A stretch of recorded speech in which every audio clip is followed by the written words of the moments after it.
Por ejemplo, en lo de adaptación y aclimatación, la que es mediado por la fototropina, cuando dice que los cloroplastos se disponen en cadena al sol o a la sombra. Ahí, yo puse que es al sol y los cloroplastos se disponen sobre la hoja a la sombra. ¿Está bien o estoy equivocada? Cuando hay alta irradiancia se ponen de costado. Y en la sombra o baja irradiancia se ponen paralelo, digamos, al perpendicular al sol, a la luz. Claro, a mí me confunde en el apunte que tenemos de fotosíntesis, en la última hoja, donde hay dos diagramas, uno que está en cadena y otro estaría todo sobre la hoja. A eso es lo que yo voy. O sea que yo puse que los cloroplastos se disponen en cadena ¿Qué al sería sol. en cadena? No entiendo bien. Es por el dibujito que aparece como ¿Esta uno. foto, decís? ¿O Sí, es de la la última están hoja. viendo? Ah, no, yo no estoy compartiendo, perdón. No, eso le iba a decir que no se ve.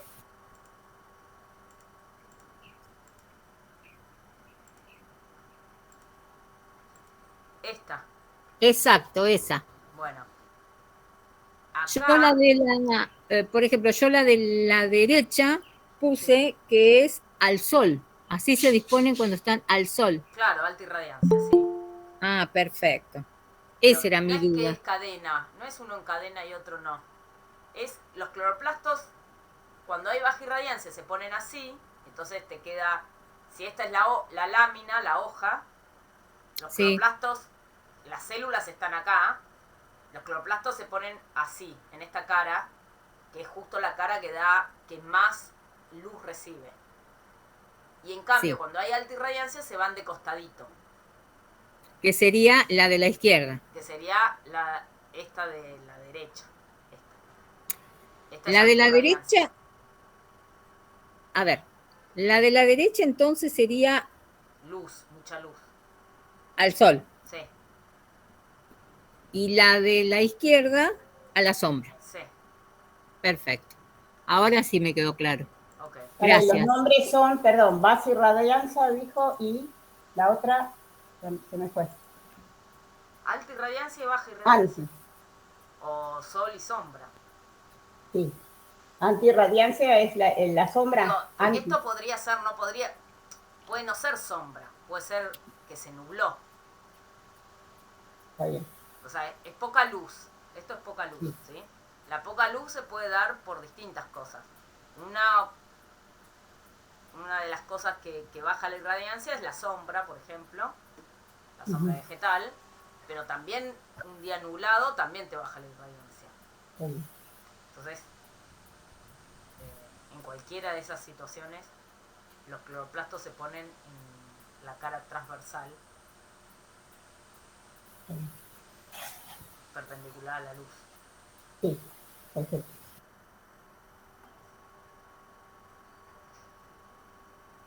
Y cuando dice ROS, que dice especies reactivas del oxígeno, creo Sí. que es anterior. ¿Eso qué significa ROS? Eso me quedó medio ahí que no sé. Lo leo, pero no lo entiendo. Hay cuando... Vamos a la fotosíntesis. Acá, la luz lo que produce es que que el fotosistema 2, ¿sí? Junte la energía de la luz, ¿sí? Y con esa energía logra romper la molécula de agua y sacarle un electrón, ¿sí? Que es el electrón que va pasando y llega al NADP, ¿sí? Que lo reduce a NADPH, ¿sí? Ese electrón, eso es un montón de energía contenida, ¿sí? Cuando tenemos poco de este NADP, ¿sí? Cuando, para que haya NADP tiene que haber la segunda parte, ¿sí? La parte bioquímica tiene que estar funcionando a la misma velocidad, digamos, que la etapa fotoquímica, ¿sí? Entonces, la fijación del dióxido de carbono tiene que estar ocurriendo y para eso hace falta dióxido de carbono. Si esa parte viene muy lenta, el NADP capaz no hay suficiente, ¿sí? NADP. ¿Por qué? Porque si hay mucha luz, ¿sí? Todos los electrones van a parar a este aceptor final y se convierten en NADPH. Entonces tenemos un montón de NADPH y no tenemos NADP. Cuando ocurre eso, de que no tenemos a dónde poner el electrón, ¿sí? O en la célula, el electrón que tiene que ir al NADP, no puede ir al NADP porque no hay NADP, es un problema, porque es un electrón que lo que ocurre con ese electrón es que reacciona. Reacciona en general con el oxígeno. Y forma distintos tipos de moléculas, ¿sí? Que se las llama en su conjunto especies reactivas del oxígeno, ROS, ¿sí? Que son formas oxidantes, ¿sí? Son formas que son muy dañinas para las células, ¿sí? Producen mucho daño. Pueden matar a una célula, ¿sí? Esas son distintas moléculas, ¿sí? Puede ser oxígeno singulete, peróxido de hidrógeno. Hay un montón de compuestos que se producen cuando el electrón no puede ir a esta molécula, que esta molécula se convierte en NADPH, que es una molécula estable, ¿sí? Cuando no puede ir a parar acá porque no hay de esto, lo que ocurre es que reacciona con el oxígeno y forma un montón de moléculas muy dañinas que se llaman ROS. Que son todas está bien. Por eso esto que dice ROS, porque no me quiero desfocar el ROS. ROS son estas especies reactivas del oxígeno. Especies reactivas del oxígeno. Por eso tiene que ver con el NADP, entonces, perdón. Tiene que ver con que se está formando mucho NADPH y no hay NADP para recibir al electrón. Perfecto. Entonces, cuando no puede recibir el electrón, ese electrón termina reaccionando con el oxígeno y formando un montón de moléculas distintas, que puede ser cualquiera de estas, que son muy dañinas.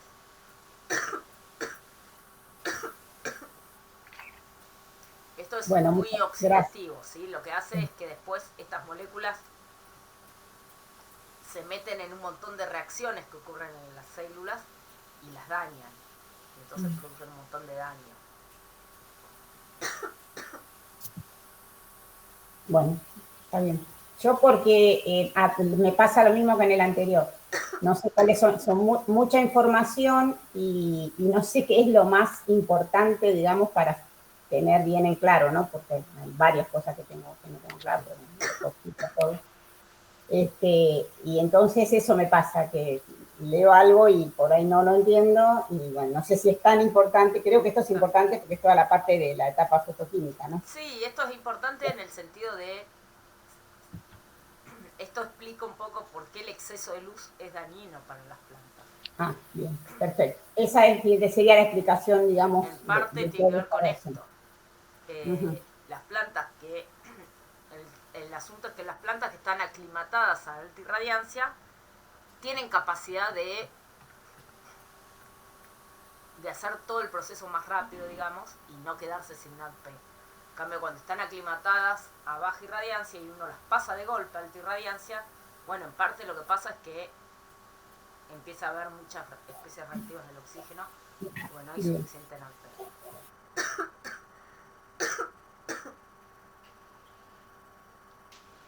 Eso es un poco...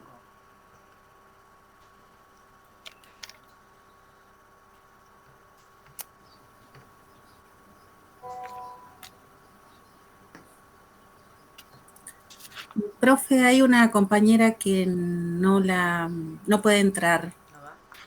Ah, sí. Ahí está. Gracias. Gracias.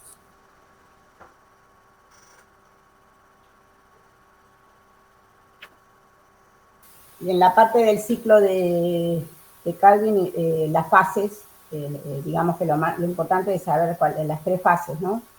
Que hace cada fase. Sí, Carboxilación, reducción, está bien. En sí, yo esta parte. no quiero que sepan esto de memoria. No, no, obvio. Pero lo importante del ciclo de Calvin es que es un ciclo, es un conjunto de reacciones en realidad, sí, nosotros lo llamamos ciclo. ¿Por qué? Porque parte de un sustrato, que es la ribulosa 1,5-bifosfato, y después de un montón de reacciones volvemos a tener esa ribulosa. Entonces se forma como un ciclo. La cuestión es que en ese ciclo, en cada ciclo se va desprendiendo un gliceraldehído 3-fosfato, que eso al ir acumulándose se va formando sacarosa, almidón, distintos azúcares, ¿sí? Entonces, ¿cuál es lo importante del ciclo de Calvin? Que es la etapa bioquímica que produce los azúcares, y eso lo hace gracias a que en esa etapa se fija el dióxido de carbono, ¿sí? Y la enzima más importante de todo este proceso es la rubisco, ¿sí? Que es la que fija el dióxido de carbono.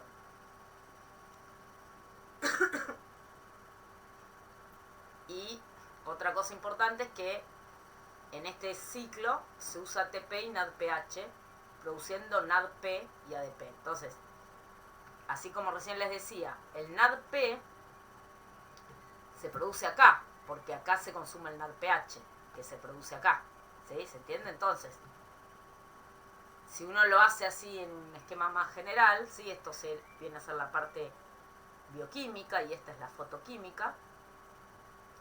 Acá en la fotoquímica se produce ATP y NADPH. ¿Por qué NADPH? Porque el electrón va a parar al NADP y lo reduce a NADPH. Bueno, estos dos productos de esta primera etapa son usados en esta segunda etapa, ¿sí? Para que se pueda formar este ciclo de Calvin, ¿sí? Al usarse, el producto de esta segunda etapa es el NADP y el ADP, que son los sustratos necesarios en esta etapa. Entonces, lo importante de esto, ¿sí? En términos generales, es que el producto de una de las etapas es el sustrato de la otra. Y así el producto de esta otra es el sustrato de esta. Entonces,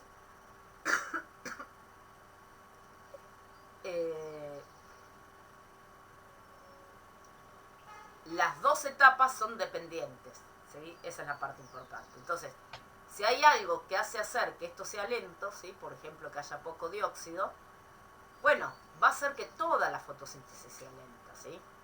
¿Por qué? Porque esta parte depende de que haya esto. Y esto se produce cuando está ocurriendo la parte bioquímica. Si la etapa bioquímica es lenta, se va a ir produciendo, pero lentamente. Bueno, entonces esto, por más luz que haya, va a ser lento. Y al revés, si no hay luz o hay muy poca luz, esto va lento y eso frena esta parte y frena todo, ¿se entiende? Entonces, ambas. Entonces, uno tiene que siempre hay alguna cosa que está como limitando la reacción, ¿sí? O la etapa fotoquímica, que tiene que ver con cuestiones de luz, o la etapa bioquímica, que tiene que ver con cuestiones de dióxido. Correte, Gaspar.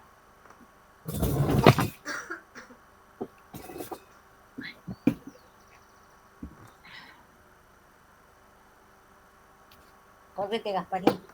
¿Cómo?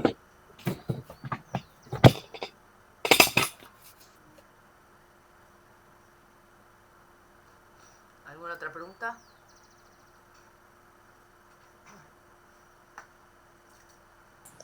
Profesor, ahí en el chat preguntaron la modalidad del parcial, si es la misma que el primero. Va a ser como el primero, sí.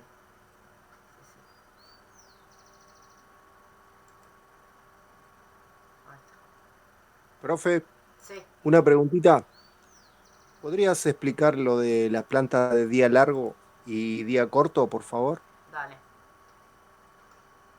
Porque no sé si lo anoté mal o yo te entendí mal cuando vi el video, pero bueno, más o menos me quedó, pero no sé si anoté mal alguna cosa, como medio contradictorio.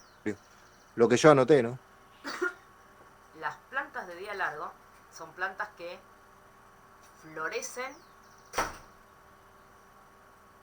más rápidamente cuando los días son largos, ¿sí? Entonces, por ejemplo, acá tenemos acá tenemos un dibujo, ¿sí? Un esquema, que lo que nos muestra es cuánto tarda en florecer, ¿sí?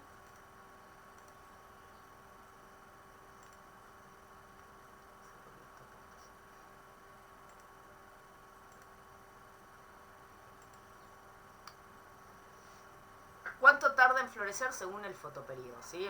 La cuestión es así. Acá tenemos en este eje el tiempo de floración, ¿sí? Que pueden ser días o grados día. Y fotoperíodo, ¿sí? ¿Qué significa el fotoperíodo? Significa que, ¿cómo haría yo un experimento para ver esto? Bueno, tengo que agarrar y tener plantas, ¿sí? Tengo que tener un montón de plantas, de la misma especie, por supuesto, ¿no? Con lo que estoy trabajando, y la divido en grupos. Un grupo la pongo en una cámara de cultivo que tiene un fotoperíodo de, por ejemplo, 10 horas, 8 horas, ¿sí? ¿Qué significa fotoperíodo de 8 horas? ¿Saben lo que significa? Que necesita... ¿Sería 8 horas de luz y el resto de sombra? No, el resto de oscuridad. O sea, están en una Claro, cámara en donde la luz se prende y está prendida 8 horas y después se apaga, ¿sí? Entonces tiene 8 horas de luz y 16 horas de oscuridad, ¿sí? La noche dura 16 horas. Eso es lo que simula o lo que ocurre en invierno, por ejemplo, ¿sí? Nuestros inviernos no son tan cortos, ¿sí? Capaz tenemos 10 horas nosotros de fotoperíodo, pero hay lugares en el mundo en donde sí tenés fotoperíodos de 8 horas o menos. Bueno, entonces, el día corto es el fotoperíodo que ocurre, por ejemplo, en invierno, ¿sí? En invierno tenemos días cortos. En primavera, por ejemplo, ahora, los días son más largos, ¿sí? En verano son más largos todavía. Entonces, el día largo, ¿cuál puede ser? Por ejemplo, un fotoperíodo de 16 horas. ¿Qué significa 16 horas? 16 horas en luz y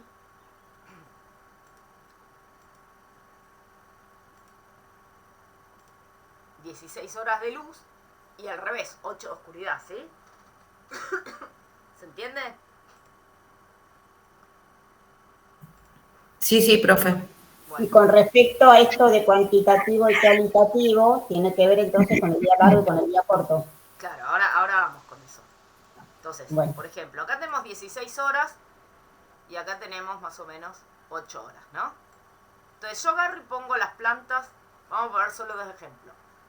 Las pongo un grupo en una cámara que tiene 8 horas de luz por día y otro grupo la pongo en una cámara que tiene 16 horas de luz por día. Bueno, ¿qué es lo que pasa? Si la planta esa que yo estoy trabajando es una planta de día largo, significa que va a florecer antes cuando los días son largos. O sea, en la cámara de 16 va a tardar, qué sé yo, vamos a poner 30 días. 30 días, ¿no?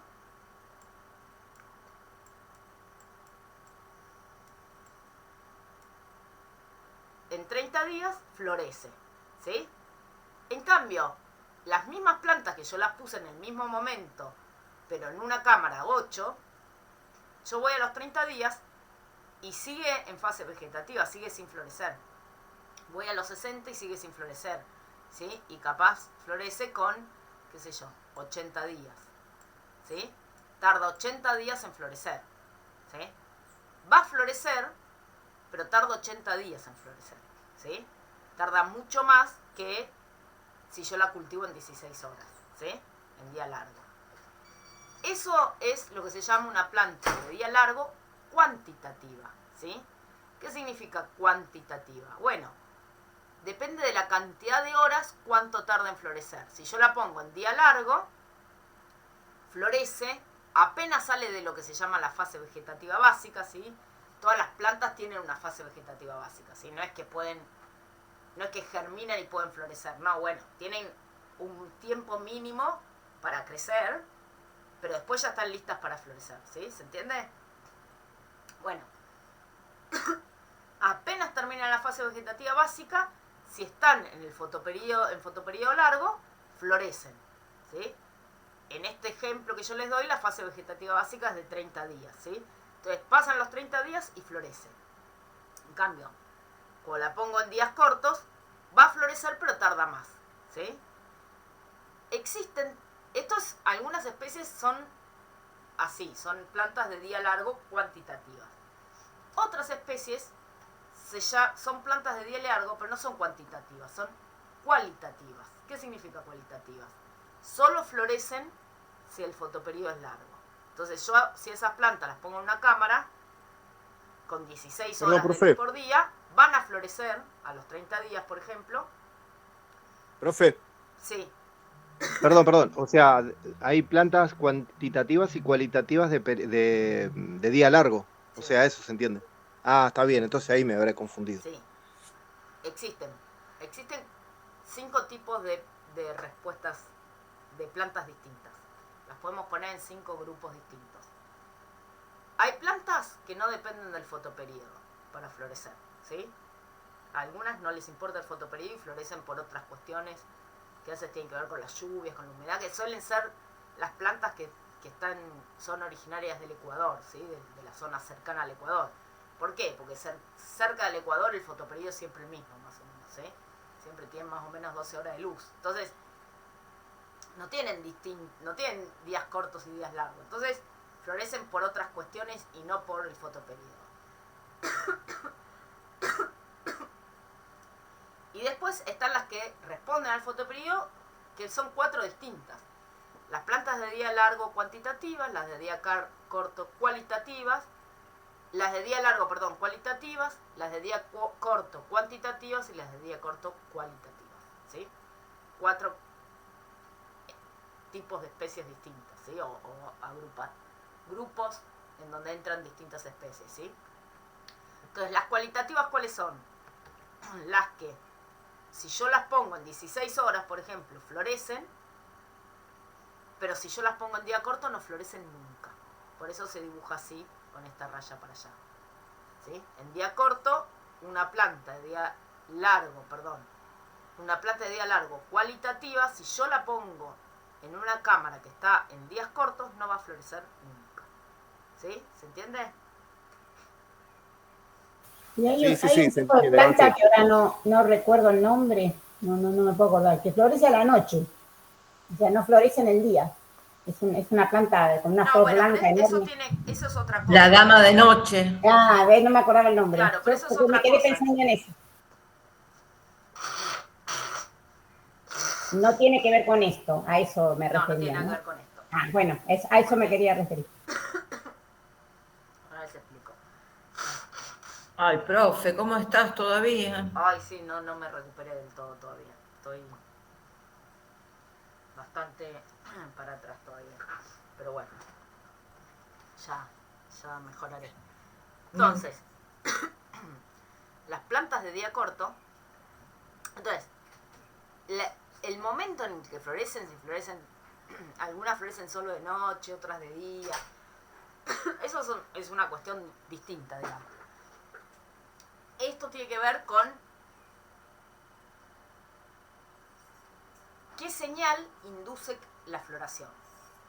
¿Está bien? Entonces, por ejemplo, vieron que en la primavera un montón de plantas florecen. ¿Por qué florecen un montón de plantas en la primavera? Porque los días se empiezan a alargar. Y entonces las plantas tienen la capacidad de sensar mediante los fotorreceptores el largo del día,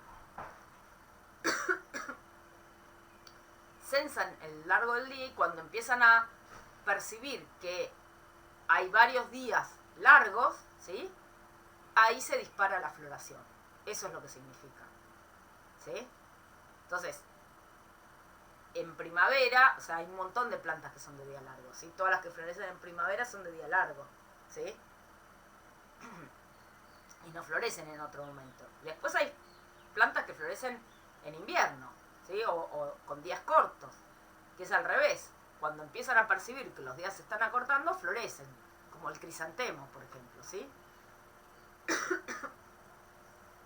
Entonces, eso es lo que estamos viendo acá. Más allá de, después que si florecen solo de noche o de día, es una cosa distinta. Pero no es esto tiene que ver con la longitud del día, ¿sí? Con que perciban las horas de día, de luz por día que hay, ¿sí? Entonces, las plantas de día corto son como al revés, ¿no? De lo que vimos recién. Cuando las tenemos en días cortos, florecen con el menor tiempo posible, ¿sí? Apenas salen de esa fase vegetativa básica, florecen, ¿sí? En cambio, si es de día corto cuantitativa, yo la pongo con día largo y tarda mucho más en florecer, ¿sí? Y si es de día corto cualitativa, yo la pongo en día largo y no florece nunca, ¿sí? ¿Se entiende?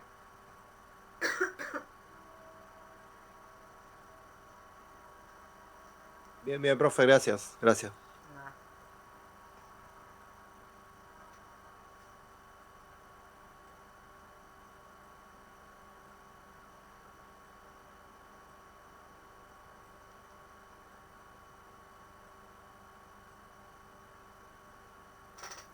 ¿Otra duda?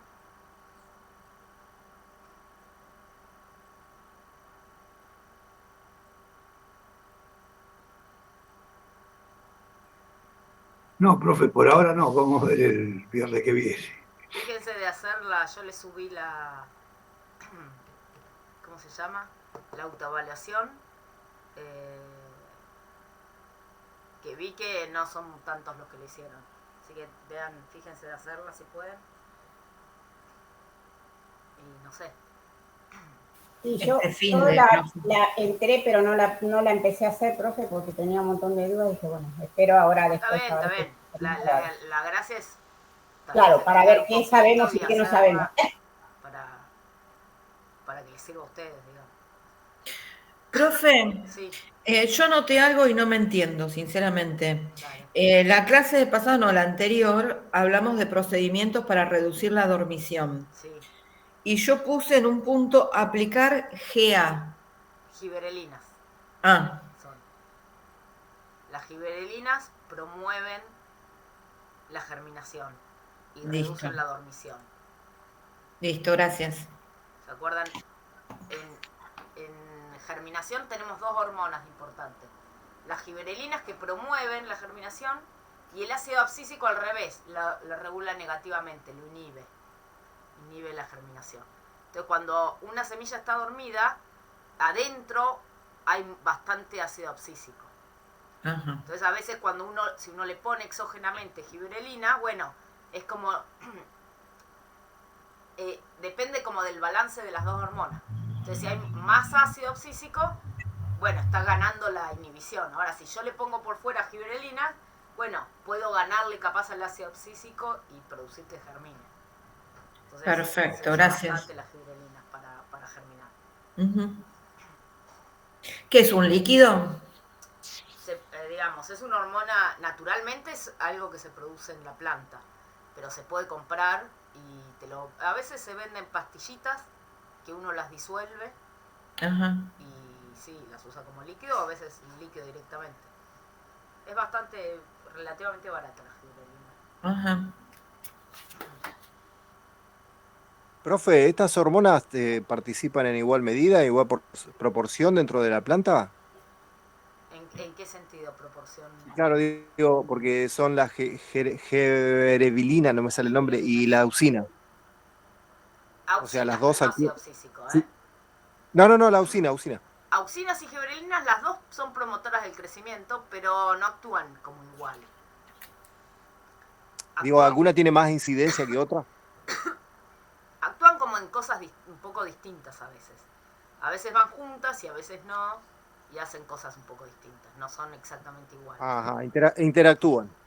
Sí, también hay Profesora. interacción entre hormonas, sí. La Profesora. cuestión hormonal es bastante compleja, no es una cosa sencilla. Está bien. Pensé que alguna era más importante que otra dentro del proceso son de la todas planta. importantes. Lo que tienen Está las bien, está bien. auxinas, por ejemplo, que tienen este tipo de respuestas, ¿se acuerdan? En donde tienen una concentración óptima, ¿sí? En donde tienen la mayor promoción del crecimiento, ¿sí? Hay una concentración muy baja, no hace nada, pero después si uno le pone una concentración muy alta, inhibe el crecimiento, ¿sí? Por eso es que existen herbicidas en base a hormonas sintéticas, ¿sí? Hay herbicidas, el 2,4-D o el picloram, son herbicidas comerciales que se compran, que son hormonas sintéticas en una concentración, esto es 10 a la menos 2, bueno, la concentración que tienen esos herbicidas en general es de 10, de 1, ¿sí? O sea, está por acá, 1 molar. Entonces, está tan concentrada la auxina que inhibe el crecimiento y mata las plantas. Entonces, el tema de las auxinas hay que tener cuidado si uno va a trabajar con auxina, porque tiene que trabajar más la concentración óptima para promover el crecimiento, ¿sí? Si uno se pasa, podés tener el efecto contrario y hasta matar a la planta, ¿sí? Y en el caso de la giberelina, no, si hay No. exceso, no lo... En general, la giberelina es muy difícil tener un exceso. Se inhiba, Sí. sino que promueve el crecimiento, a eso me refiero. Las giberelinas promueven y si uno se pasa, siguen promoviendo. ¿Esas giberelinas, profesora, se encuentran, por ejemplo, en la vitamina B o es otro compuesto? Porque No, hay plantas a las que se les puede poner vitamina B para promover el crecimiento de es otra cosa. la planta No. o raíces. Sí, no, es otro compuesto la vitamina B. No, las giberelinas son hormonas, son hormonas de las plantas endógenas. Ajá. Uno las puede comprar, se venden las hormonas, pero naturalmente todas las plantas sintetizan todas estas hormonas. Auxina, giberelina. ¿Y cuándo las sintetizan? Bueno, depende de las situaciones. Por ejemplo, una planta cuando está en sombra, en general, o si uno la tiene como en luz y la pasas a la sombra vegetal, a debajo de una planta, sueles aumentar la síntesis de giberelina y de auxinas, y eso genera que se promueva el crecimiento, por ejemplo. Bueno. Como una respuesta de escape al sombreado, ¿sí? Entonces, después en las semillas también, en las semillas, cuando hay ciertas señales que inducen la germinación de la semilla, bueno, lo que ocurre adentro de la semilla es que se aumenta la síntesis de giberelina y se promueve la germinación. Pero son cosas que ocurren endógenamente, ¿sí? Que aumente la producción, la síntesis de la hormona. Lo que pasa es que nosotros a veces le ponemos la hormona exógenamente y tenemos ciertos efectos que queremos hacer poniéndole nosotros exógenamente. Pero las hormonas es algo que se produce en todas las plantas, ¿sí?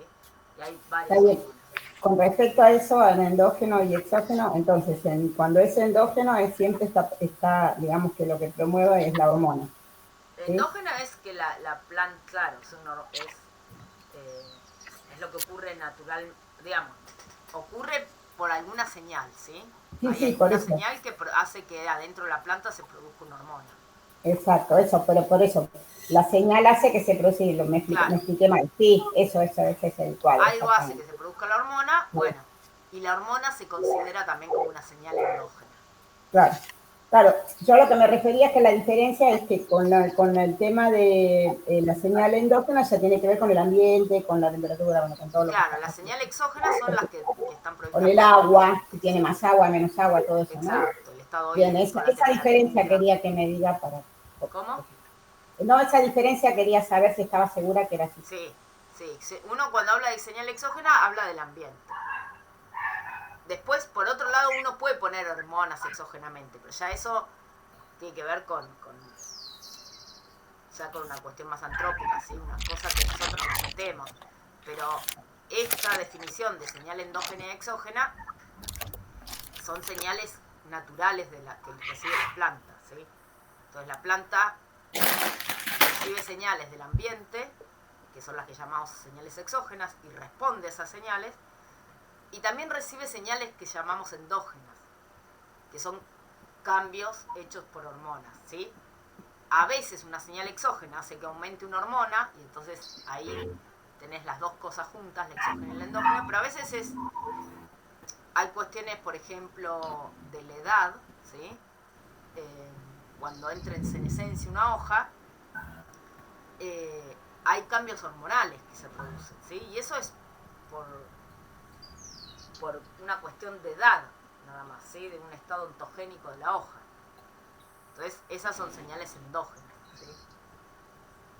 Sí, acá en ese cuadro que dice las etapas fenológicas, sería esa parte.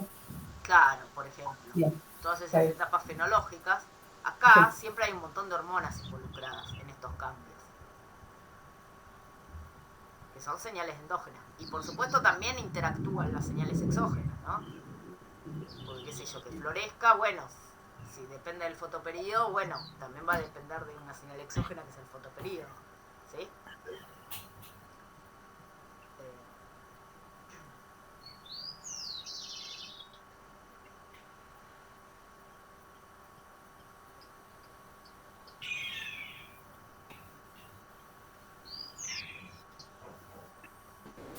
Y el tema este del tiempo térmico, ¿va a haber alguno así? Uno va, o sea, me refiero al castellano, si vamos a tener que hacer algún tipo de problema o algo así, ¿o no? No, problema, No, porque eso es medio complicadito, más por lo menos a mí me resulta complicado. No. O sea, el tema de cómo sacarlo y todo eso. No, la idea del tiempo térmico es que no nos metamos en ese tema, entonces, perdón. A mí lo que me importa que sepan ustedes del tiempo térmico es que los cambios de fase muchas veces dependen de la acumulación de grados de cierta temperatura. Entonces, que ocurra que una planta que yo siembro, ¿sí? Hasta que la cosecho, el tiempo que tarda en una región más fría va a ser mayor que el tiempo que tarda en una región más cálida, ¿sí? En días, ¿sí? Tarda mucho más días en una región fría. Ahora, si uno saca la cuenta de la cantidad de grados que acumula, vamos a ver que acumula la misma cantidad de grados, ¿sí? En la región fría o en la región cálida. Lo que pasa es que en la región cálida los acumula con menos días, en la región fría con más días.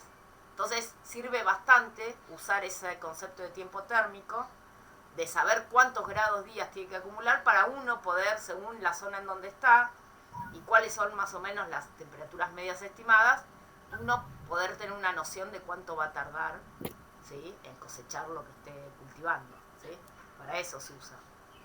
Bien. Profe, el tiempo térmico también, a ver, si una planta cuando hace calor es muy productiva, no sé, como un tomate, ¿no? Y si yo la planto en una zona fría, va a tardar mucho más en desarrollar. ¿Puede afectar también a la calidad de los frutos?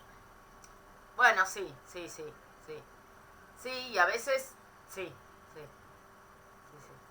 Porque a veces hasta se pasa el tiempo, ¿no? Se pasa no sé no sé, se me ocurre, ¿no? Un tomate, que yo lo planto hoy y ya, no sé, en diciembre ya tengo frutos, en una zona fría, por ahí hasta febrero no tengo, y ya se me terminó el tiempo productivo. Sí, no se te terminó, pero lo vas a tener en febrero. Sí. No, y también por ahí en el tamaño, ¿no? Afecta. Por ahí a veces también, una y zona a cálida. veces, ojo, porque a veces, por ejemplo, si uno cultiva selga, ¿no? O espinaca. Sí. Si uno la pone con temperaturas cálidas, el problema que tenemos es que entra en floración muy rápido. Entonces no acumula tanta biomasa, nos queda chiquita. En cambio, yo la pongo la siembro en invierno, ¿sí? La pongo con días más fríos y consigo tener una espinaca mucho más grande. ¿Por qué? Porque hay que tener cuidado que, está bien, el tiempo térmico te acelera el tiempo térmico, o sea, las temperaturas cálidas hace que las cosas sean más rápido, pero a veces eso no es lo que nosotros queremos, porque te acelera las etapas. Entonces, yo una selga que no quiero que florezca, la selga, porque yo lo que quiero es cosechar la hoja, si yo la pongo a cultivar con temperaturas cálidas, va a florecer con hojas mucho más chicas, porque se acelera todo el ciclo.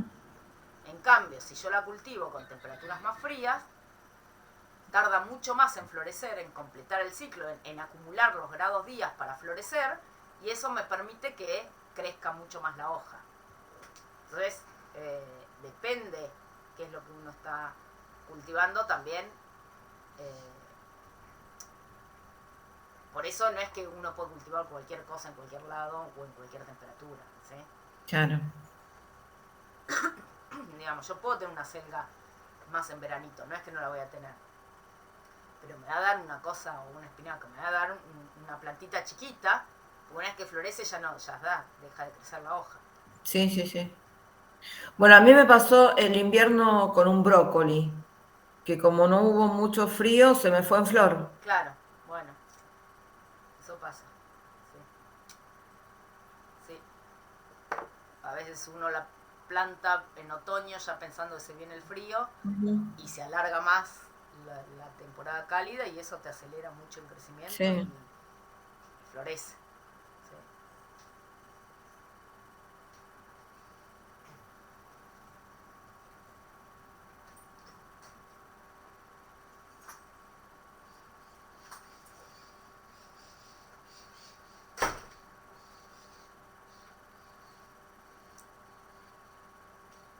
¿Algún otro tema? Profe, sí, ahí me quedó duda con las plantas de metabolismo C3 y C4. Sí. Las diferencias. Bueno. Las C3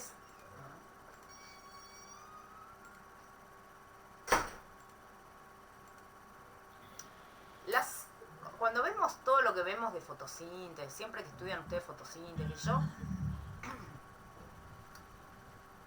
eso ocurre, ¿sí? Esto de la luz y del ciclo de Calvin, eso ocurre en todas, ¿sí?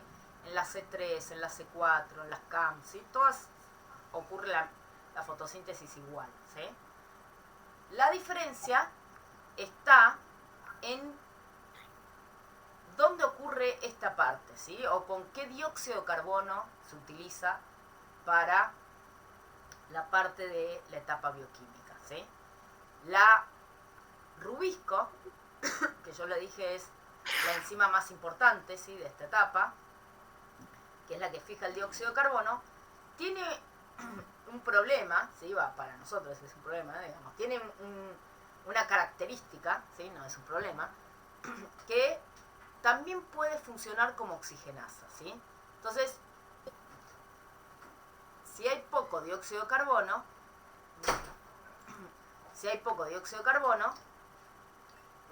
la rubisco, en vez de agarrar dióxido de carbono, puede agarrar un oxígeno, ¿sí? Y ahí se produce lo que llamamos fotorrespiración. La fotorrespiración, ¿sí? Desde el punto de vista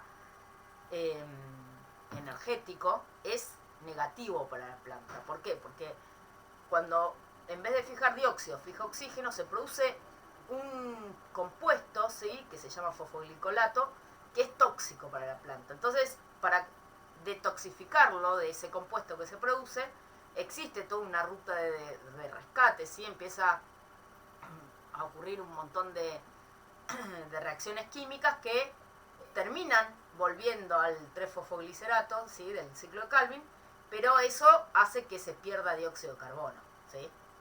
Y energía, ¿sí? Entonces, la fotorrespiración hace perder el dióxido de carbono, ¿sí? Cuando la carboxilación lo que hace es ganar dióxido de carbono para la planta, porque el dióxido de carbono se fija y se producen azúcares, ¿sí? Entonces, en la fotorrespiración no se producen azúcares, se pierde dióxido de carbono, ¿sí? Entonces, energéticamente es algo que es negativo para la planta, la fotorrespiración. Bueno, las plantas C3 tienen ese problema, que por ejemplo, cuando hay mucha luz, ¿sí? Empiezan a verse limitadas por dióxido de carbono, ¿sí? Entonces, la reacción, cuando hay mucha luz, la reacción de la fotosíntesis, ¿sí? Está saturada por luz y limitada por dióxido de carbono, ¿sí? Bueno, las plantas C4, ¿sí? Tienen una adaptación que les permite evitar esa fotorrespiración. ¿Cuál es esa adaptación? Bueno, tienen una morfología en la hoja distinta, ¿sí? Esta es la morfología de una planta C3, en donde acá tenemos el mesófilo, las células del mesófilo, ¿sí? Que pueden estar parénquima empalizada o en tejido esponjoso. Pero son todas células del mesófilo. ¿Qué es lo que ocurre en esta hoja? En esta hoja todas estas células están haciendo fotosíntesis, ¿sí? Están fijando dióxido de carbono, el dióxido de carbono ambiental, en el ciclo de Calvin, ¿sí? Y producen fotoasimilados que van a ir a parar, ¿a dónde? Acá, a las vascular, que es donde está el floema y se distribuye por toda la planta, ¿no? Eso es lo que ocurre en la mayoría de las plantas, ¿sí? El 85% de las plantas son C3, ¿sí? Entonces, voy a...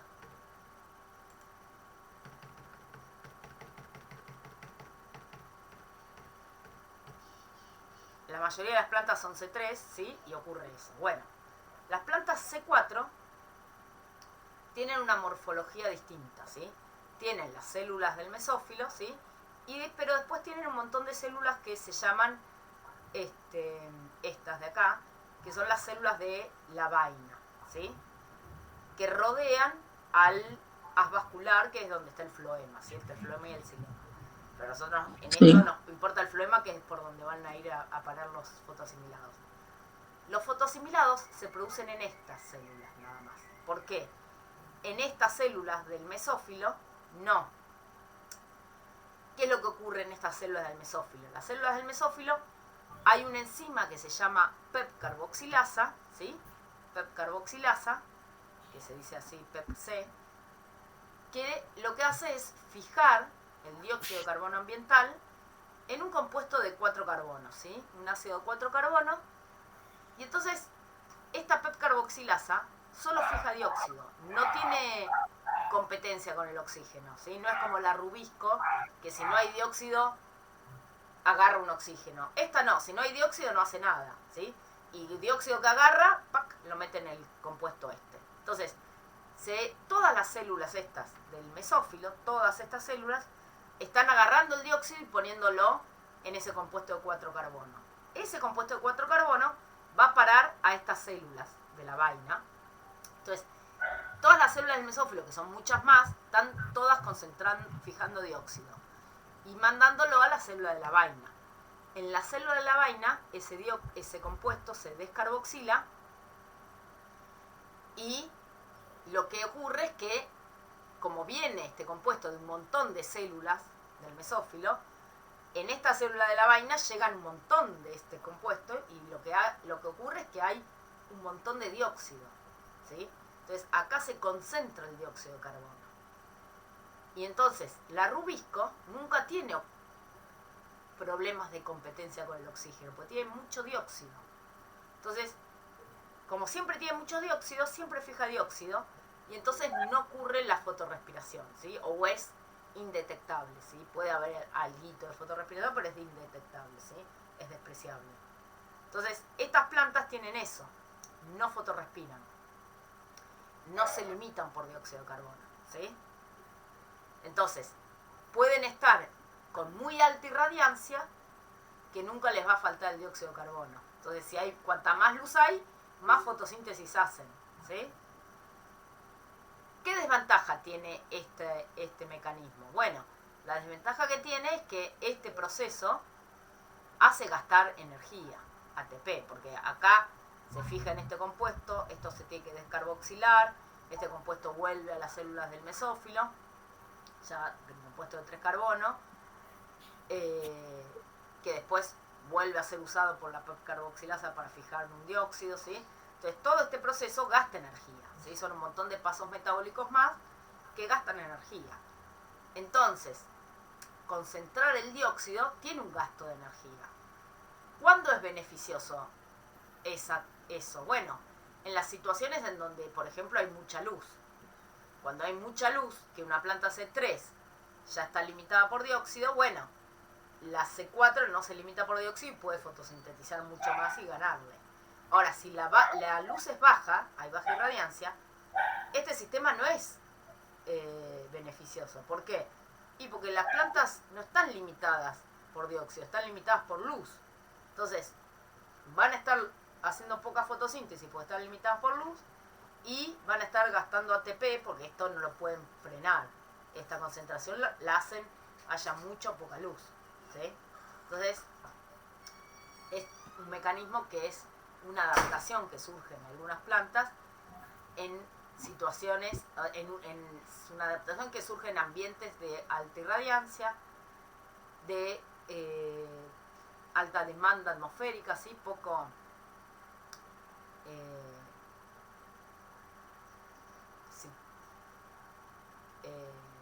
situaciones de cierto déficit hídrico, ¿sí? ¿Por qué situaciones de cierto déficit hídrico?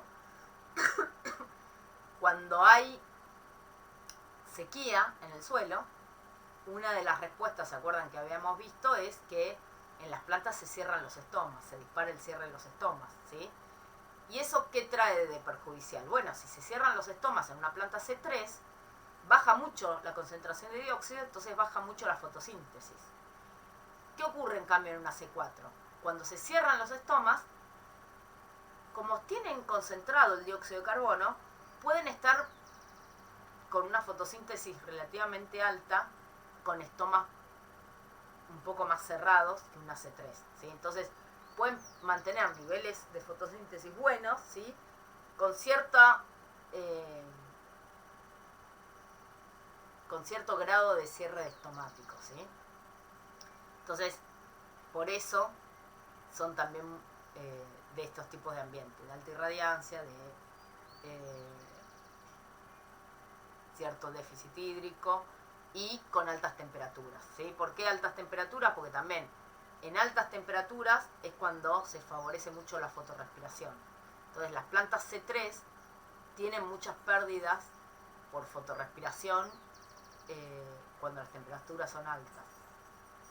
Y estas plantas C4, por más que la temperatura sea alta, no fotorrespiran. Entonces no tienen esas pérdidas, ¿sí? ¿Se entiende? Sí. Cuando te referís a pérdida es de ATP, de la energía. Pérdida, sí, de ATP y de dióxido de carbono, sí. De dióxido. De dióxido, perfecto. O sea, tienen menor INC, intercambio neto de carbono.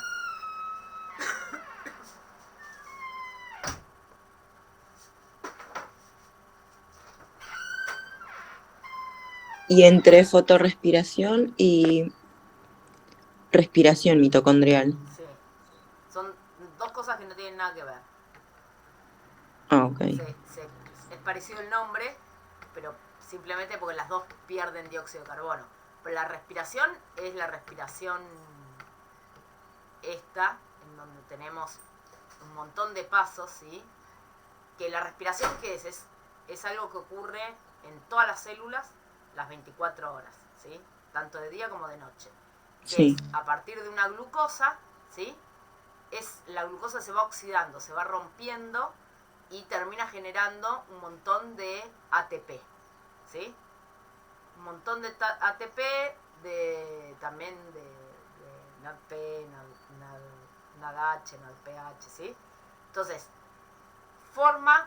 genera energía, ¿sí? Energía química, digamos, que sirve para un montón de reacciones en las células. Entonces, las células necesitan tener energía, y esa energía, ¿de dónde la sacan? Consumiendo azúcares. Los azúcares que produjo en la fotosíntesis, ¿sí? Bueno, esa es la respiración. Y en la respiración se consume oxígeno y se libera dióxido, ¿sí?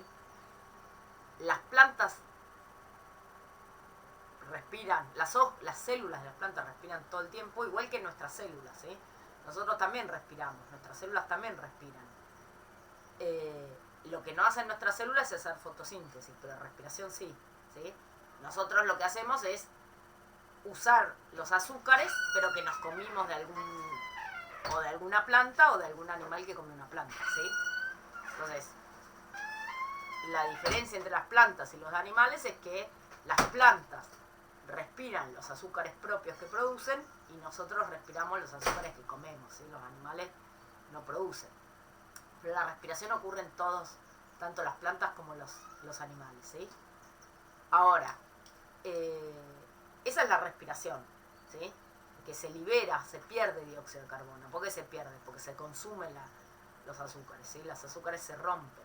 La fotosíntesis hace lo contrario, la fotosíntesis forma azúcares fijando dióxido de carbono, ¿sí? Incorpora dióxido de carbono en la planta, el carbono. la respiración lo hace liberar, no hace perder, ¿sí?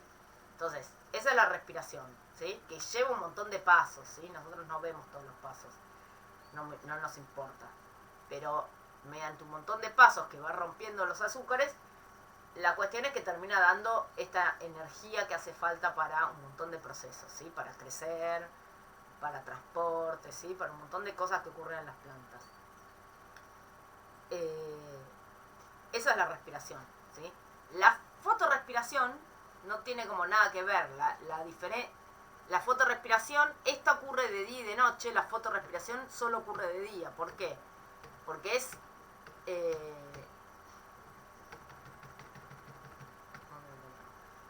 porque es cuando la rubisco actúa como oxigenasa en vez de carboxigenasa, ¿sí? En vez de carboxilasa.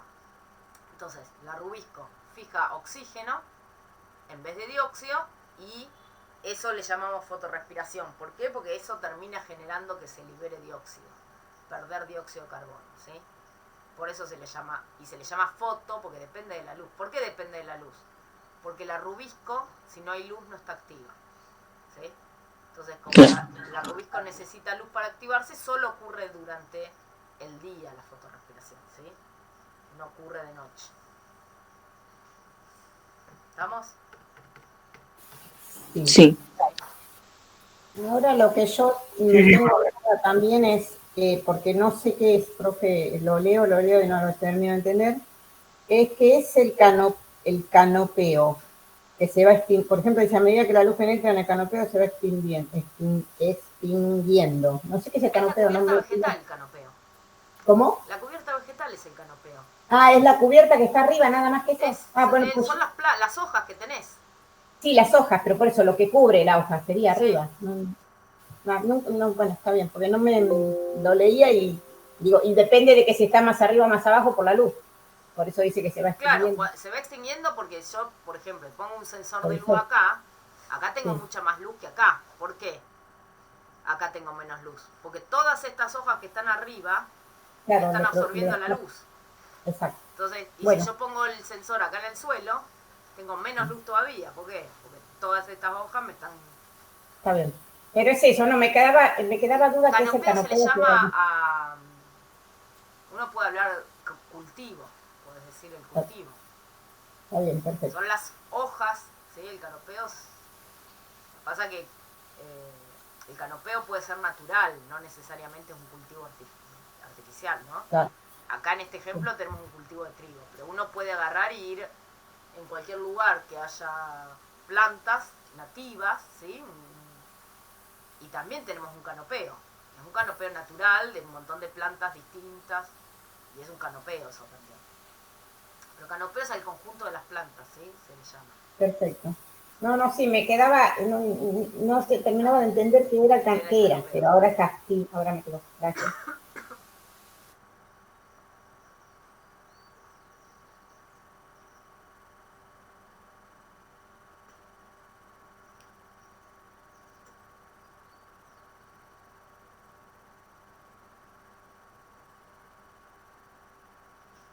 Porque además lo vi en varias, por ejemplo acá en este que dice la fotosíntesis del canopeo depende de su hora solar.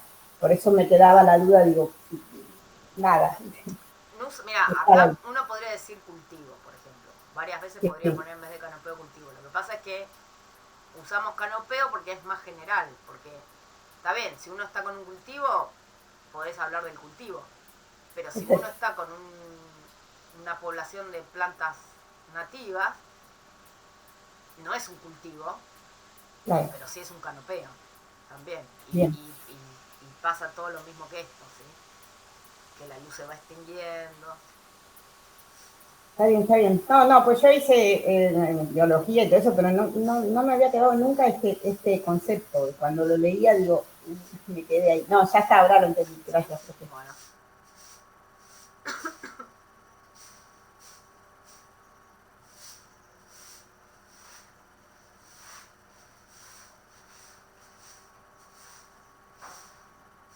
¿Otra duda? Sí, profe. Ahí me quedó también consulta sobre la irradiancia en función con los pesos de la planta. Con los pesos, Sí, porque justo había una pregunta que decía eh, la respiración acumulada en un día en función de la irradiancia. Y nos muestra dos gráficos, una con 500 gramos de peso y la otra con 1000. sí, Y preguntaba qué curva es. sí. Ahí estamos hablando de respiración, ¿no? ¿De qué No depende de la luz. respiración? O sea, todas las células respiran, ¿no? Entonces, Sí, si yo tengo una hoja, o si yo quiero ver la respiración de una planta, ¿no? Si yo tengo una planta chiquitita y tengo una planta más grande, ¿quién respira más? y la más grande. La más grande. ¿Por qué? Porque depende directamente de la biomasa. Cuanto más Claro. biomasa tengo más respiración. ¿Sí? Entonces, Bien. eso es. Cuanto más Bueno, biomasa, era... más respiración. Ok, Por es más eso, lógico. acá, cuando vemos esto, por ejemplo, si uno ve qué es lo que pasa cuando uno empieza a aumentar el índice de área foliar, ¿sí? Cuanto más hoja verde tenemos en un cultivo, tenemos más fotosíntesis, ¿sí? Más fotosíntesis. Pero hay un momento en donde ya la fotosíntesis se estanca. ¿Cuándo es? Cuando ya las hojas del cultivo captaron toda la luz posible, ¿sí? Cuando ya se capta toda la luz, o sea, yo pongo el sensor abajo, no hay nada de luz, no llega más luz, porque está todo absorbido por las hojas. Si esa planta sigue teniendo más hojas, ¿sí? Yo no voy a tener que tenga más fotosíntesis. ¿Por qué? Porque ya hace toda la fotosíntesis que puede hacer con la luz que hay, ¿sí? Ahora, ¿cuál es el problema? Sí va a tener más respiración, ¿sí? Entonces, si uno tiene, por ejemplo, una densidad de siembra muy alta, ¿sí? De una planta, ¿sí? Sobre todo en una planófila, por ejemplo, el problema que tenemos es que la fotosíntesis no aumenta teniendo más plantas, pero sí aumenta la respiración, y eso hace entonces que el INC empiece a bajar, ¿sí? El INC óptimo, en este ejemplo, está con un índice de área foliar de 2,5 más o menos, 3, por ejemplo, ¿sí? En 3 más o menos llegó al máximo de fotosíntesis con el mínimo de plantas posible. Seguir aumentando las plantas, ¿sí? La cantidad de hojas, no me va a generar un aumento en fotosíntesis, me genera un aumento en respiración, y eso hace que el INC baje. ¿Se entiende? Por eso es importante entender que la respiración, cuanto más biomasa tengo, más aumenta. Entonces, la respiración va a ir aumentando siempre, cuanto más biomasa tengo. Pero la fotosíntesis no. Entonces, por eso cada especie tiene una densidad de siembra óptima, ¿sí? Cuando uno se pasa, y las erectófilas en general aguantan densidades de siembra mucho más altas, ¿sí? Porque una gramínea, un pasto, que tiene las hojas así, bueno, distribuye mucho mejor, puede tener muchísimas hojas y todas reciben un poco de luz, ¿sí? Y entonces aumenta la fotosíntesis. En cambio, una planófila, ya con pocas hojas, ya agarran toda la luz. Aumentar más las hojas no me va a generar más aumento de intercepción de luz, no me va a generar más fotosíntesis, pero me va a generar más respiración. Entonces, una planófila uno la siembra con menor densidad de siembra, ¿sí? Por ejemplo, en un metro cuadrado, un girasol que es planófilo, yo no puedo poner 20 girasoles en un metro cuadrado, ¿sí? Trigo sí puedo poner capaz 20 en un metro cuadrado, porque el trigo es bien erectófilo. En cambio, el girasol, que es más planófilo, yo pongo 20, se van a sombrear y no van a generar buena fotosíntesis, o sea, no van a tener más fotosíntesis, van a tener un montón de respiración, ¿sí? Entonces, cada cultivo tiene su densidad óptima de siembra y tiene que ver bastante con esto, ¿sí? Con la intercepción de la luz.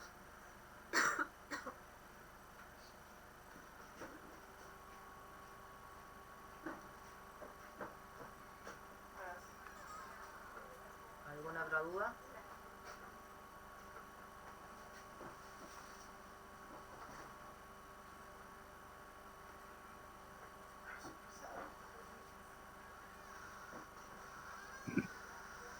No, profe, por ahora no, gracias.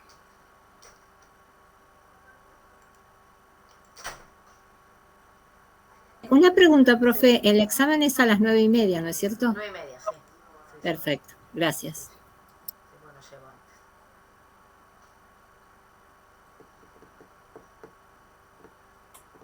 Profesora, ¿cómo seguimos después del parcial?